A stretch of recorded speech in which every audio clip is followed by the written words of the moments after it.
7 levels of mutant classification explained. Level 1, Epsilon. Beak. Barnell Bohusk, better known as Beak, looked like the kind of mutant even the X-Men didn't know what to do with. His mutation wasn't flashy. No laser beams, no claws, no wings strong enough to soar through the sky. Instead, he had a scrawny bird body, hollow bones, and a beak for a mouth. Not exactly a headliner at Xavier's school. When Grant Morrison introduced him in New X-Men in 2001, he was immediately the odd one out. Students laughed at him, villains didn't take him seriously, and even his teachers struggled to figure out his role. But Beak surprised everyone when he found love with Angel Salvador, a fellow outsider. Together they had kids, a whole brood of them, and suddenly this background student was living one of the most grounded family arcs in X-Men comics. Later on, Beak even got moments of bravery, standing up against Magneto's revolution despite knowing he couldn't throw a punch like Wolverine or Cyclops. His powers may have been underwhelming, but his heart gave him staying power. He proves that sometimes being classified at the bottom might be about representing the mutants who look more human in their struggles than superhuman in their powers. Artie Maddox. He didn't blast fire, bend steel, or shake the ground. His gift was different. He could project thought images into the air, almost like psychic holograms. And since he was mute, those images became his entire voice. When he wanted to say something, he drew it in midair with his mind. In X-Factor comics, this made him invaluable as a communicator, especially for exposing lies or sharing visions no one else could see. But in battle, he wasn't a fighter. He wasn't leading charges against Sentinels or throwing punches alongside Colossus. Instead, he found his place as a kid's sidekick, often paired with Leech. The two became a kind of mascot duo, vulnerable, innocent, but carrying the emotional weight of what it meant to grow up mutant. He projections could even replay memories or reveal inner thoughts, which sometimes made him scarier than heroes with more traditional firepower. He didn't change the outcome of wars, but he shaped the stories in small, unforgettable ways. Leech. He was the exact opposite of a powerhouse. If anything, he was a walking power-off switch. Born a Morlock and raised in the underground tunnels beneath New York, his ability nullified the mutant powers of anyone near him. Cyclops would lose his optic blasts. Storm couldn't summon lightning. Wolverine's healing factor shut down. At first, this seemed like a curse. Even allies avoided him, afraid of what they'd lose if he came too close. But Leech's gift turned out to be essential during high-stakes arcs. In Mutant Massacre, his presence saved lives by neutralizing threats before they could spiral out of control. Later, in X-Factor, he became a kind of secret weapon for keeping volatile mutants in check. Of course, the downside was obvious. Strip away someone's powers, and you're left with a child who can't defend himself. That made Leech both vital and deeply vulnerable. He's been kidnapped more times than most characters in X history because villains realized he was the key to leveling the playing field. For all the ridicule Epsilon-class mutants get, he embodied a paradox, powerless on his own, but capable of turning the strongest fighter into just another human. Level 2, Delta, Forge. If mutants had a tech guy archetype, Forge is the original. A decorated Vietnam veteran and Cheyenne shaman, his mutation made him a natural inventor, literally. His brain just works differently. When he looks at a pile of parts, he sees blueprints no one else can. Over the years, he built everything from bionic limbs to time machines, but the weapon that defined him most was the mutant power neutralizer, designed for the government during one of his lowest points. That device ended up stripping Storm of her powers for years, a decision that haunted him and reshaped their relationship. His brilliance makes him indispensable, but it also isolates him. He's often written as the man alone in his workshop, surrounded by machines no one else understands. The irony is that his own mutant gift, the thing that elevates him above Delta in terms of brains, keeps him boxed into this category because he doesn't have the raw destructive ability of the higher tiers. He's a builder, not a battlefield juggernaut, and in mutant classification, that matters. Domino. She is the kind of mutant whose power looks boring on paper but becomes terrifying in practice. Her body unconsciously bends probability in her favor, making near-impossible shots land and catastrophic accidents happen to her enemies. That's why she's so comfortable charging into chaos with a smirk and a handful of guns. Her career in X-Force is filled with no-way moments, like surviving traps, dodging impossible attacks, or pulling off shots that defy math. But here's the kicker. The power only works when she's active. It's not luck if she's sitting on a couch, it's luck when she's charging through a firefight. Combine that with years of mercenary training, and you get a mutant who feels untouchable in combat. Fans got to see how cinematic this really is in Deadpool 2, where Domino casually strolled through a deadly convoy crash like it was a Sunday walk. The secret is that her luck field doesn't guarantee perfection, it just tilts the odds hard enough that she comes out on top. She's Delta because the scale of her influence stops at the battlefield around her. She can flip a fight, but she's not rewriting the weather or toppling cities. Shadowcat. Kitty Pryde joined the X-Men as a teenager, barely older than Jubilee would later be in the 90s cartoon era. At first, her power looked simple, phasing through walls, handy for sneaking around, but not exactly headline material. The more she grew, the more terrifying that ability became. Phasing through electronics can fry them instantly. Phasing into a villain's chest can disrupt their heart, and phasing a whole team through solid matter makes her one of the best infiltration experts in Marvel history. Over time, she graduated from the kid sister of the team to a commander in her own right. In the Marauders era, she captained her own ship, leading rescue missions and even experimenting with new applications of her powers. One of her most famous stories is Days of Future Past, where her mind traveled back in time to warn the X-Men, cementing her as the emotional center of the team. Still, despite her growth, she remains classified as Delta because her power depends on creative application rather than raw scope. She's lethal if you underestimate her, but she doesn't bend the environment on a global scale like the Alphas and Omegas above her. Level 3. Gamma, Nightcrawler.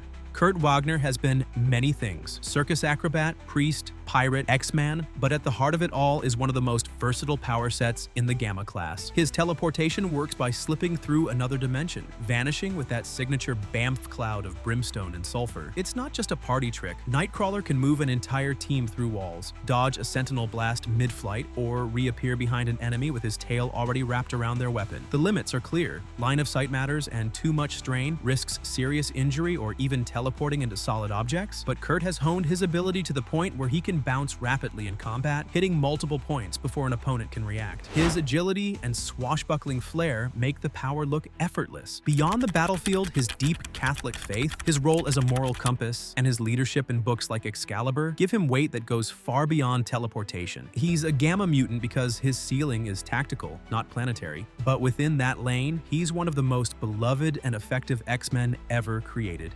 Rogue Anna Marie's mutation is dangerous by design. One touch, and she steals your energy, your memories, even your mutant gifts. Early in her career, that power defined her as a tragic figure, a teenager who couldn't touch another human being without risking their life. Her story shifted dramatically when she permanently absorbed Carol Danvers' powers, gaining super strength, invulnerability, and flight on top of her absorption ability. For years, that made Rogue one of the heaviest hitters on the team, rivaling Colossus or Thor in raw muscle. The darker side never went away, though. Holding onto Carol's powers came with Carol's memories, creating a fractured sense of self that haunted Rogue through the 80s and 90s. Over time, she gained greater control, able to touch others for brief moments without draining them completely, but the psychological impact of her powers remained one of the deepest arcs in mutant history. Whether she's leading a team of X-Men or fighting alongside the Avengers, he stands as a Gamma because she straddles two worlds, devastatingly powerful, but still limited by the dangerous intimacy of her gift.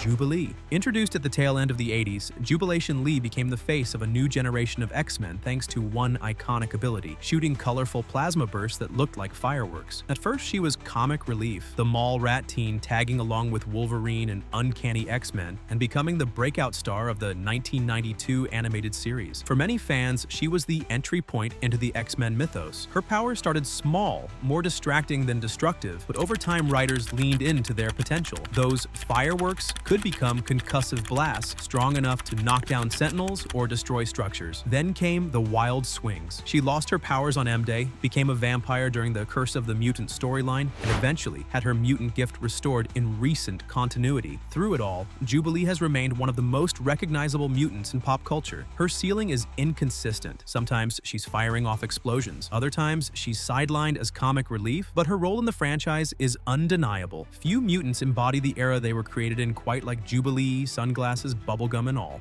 Level 4, Beta, Wolverine. Logan is the poster child for Beta classification. Too resilient to count out, too feral to ignore. His healing factor lets him recover from gunshots, broken bones, even nuclear blasts depending on the era. Layer adamantium across his skeleton and claws, and suddenly he's a walking weapon. What makes Wolverine stand out, though, is how he's been weaponized. The Weapon X program turned him into a government experiment, enhancing his natural mutation with metal and erasing his past in the process. Across decades, Wolverine has fought in nearly every major conflict Marvel could throw him into, from World War II to cosmic wars alongside the Avengers. His combat style blends martial arts, animal ferocity, and sheer stubbornness. The healing factor isn't infinite. He's been pushed to the edge countless times, but Logan always claws his way back. Fans love him not only because he's tough, but because every scar and trauma is part of his character. And thanks to his powers, those scars rarely stick around for long.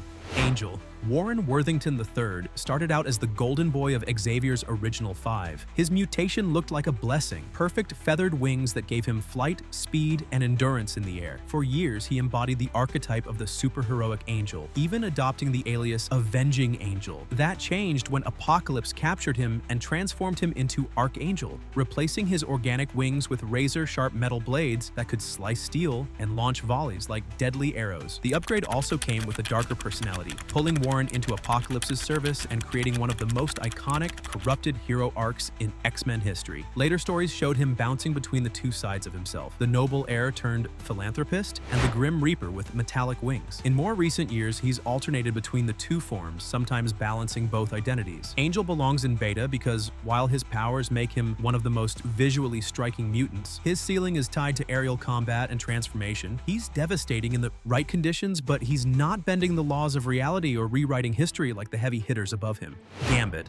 Remy LeBeau is the definition of style meeting substance. Raised on the streets of New Orleans as part of the Thieves Guild, he grew up with charm, agility, and a knack for getting into trouble. His mutation, the ability to charge objects with kinetic energy until they explode, turned a pack of playing cards into his signature weapon. Toss a few in a fight, and they become deadly projectiles with pinpoint accuracy. His abilities don't stop at cards. He can charge nearly anything, from small objects to, in alternate timelines, massive structures. What keeps him in beta instead of higher tiers is control. Remy rarely taps into the extreme ends of his mutation, preferring finesse over spectacle. Combined with his acrobatics, staff fighting skills, and Cajun swagger, he carved out a role as both a fan favorite and a wild card in X-Men missions. His complicated romance with Rogue, his shady ties to Mr. Sinister, and his mercurial loyalties have kept him central to mutant drama for decades. He's never been the strongest on the battlefield, but his mix of flash and unpredictability makes him unforgettable. Level 5. Alpha. Cyclops. Scott Summers has one of the most recognizable mutant powers in Marvel history. Optic blasts powered by solar energy. They're not lasers, they're concussive force beams, meaning he's basically a living artillery cannon. The catch is control. Because of a childhood accident damaging his brain, Scott can't switch them off on his own. That's why he wears his ruby quartz visor or glasses at all times. Over the years, his mastery of those beams has turned into something almost scientific. He's banked shots off walls at impossible angles, blasted through sentinels like they were paper, and even held back the Phoenix Force with raw precision. But Cyclops' true strength is leadership. He's been the field commander of the X-Men for decades, orchestrating battles where every mutant's abilities are maximized. In events like Schism and the Krakoa era, Scott's tactical mind has kept mutants alive against overwhelming odds. He's alpha, not just because of his destructive potential, but because he embodies the strategic backbone of mutant kind.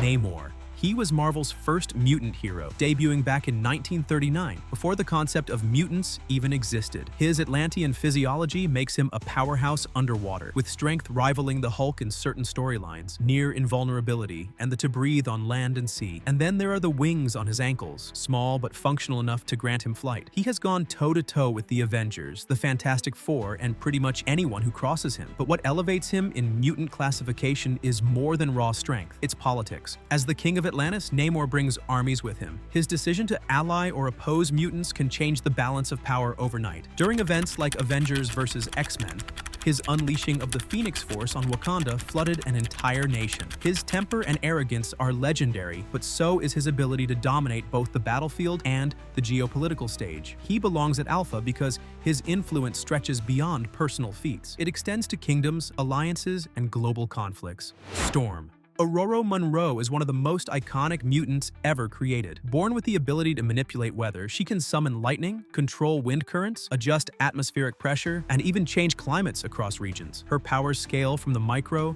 like cooling a room or creating a light breeze, to the macro, where she's triggered continent-spanning storms. Writers and fans often debate whether Storm is truly Alpha or Omega, but the common thread is control. Ororo has a level of precision most weather manipulators can only dream of. She can pick a single raindrop out of a hurricane or summon a lightning bolt with surgical accuracy. Beyond power, Storm is revered as a leader and symbol. She once ruled Wakanda as queen, alongside T'Challa, has commanded the X-Men through their toughest battles, and currently plays a central pivotal role in intergalactic politics as part of the X-Men Red storyline on Krakoa and Arakko. Her goddess-like status isn't just for show. In many cultures within the Marvel Universe, she is literally worshipped. She sits at Alpha because she can alter the environment on scales that decide wars, and she does it while carrying herself as one of the most respected figures in all of Marvel lore.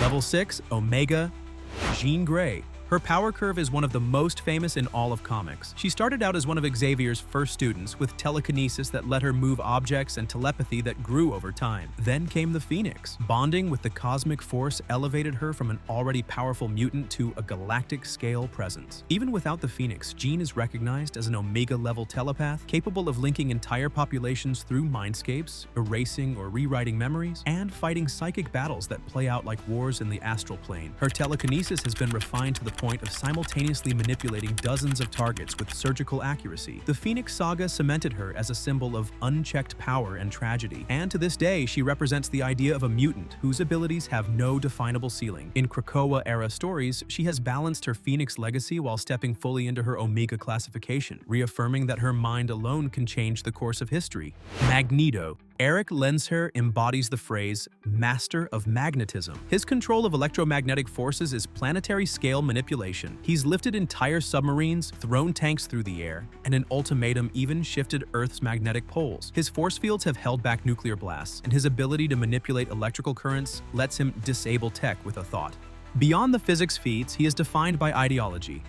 A Holocaust survivor, he views mutant struggle through the lens of survival at any cost, which makes him both one of the X-Men's greatest enemies and most vital allies. His classification as Omega is official. There is no known upper boundary to his control of electromagnetic forces. Whether building an asteroid base in space or pulling iron directly out of blood, Magneto demonstrates power on scales that rival entire armies. Even in recent years on Krakoa, his role as a statesman for mutant kind has shown that his influence is as vast as his powers.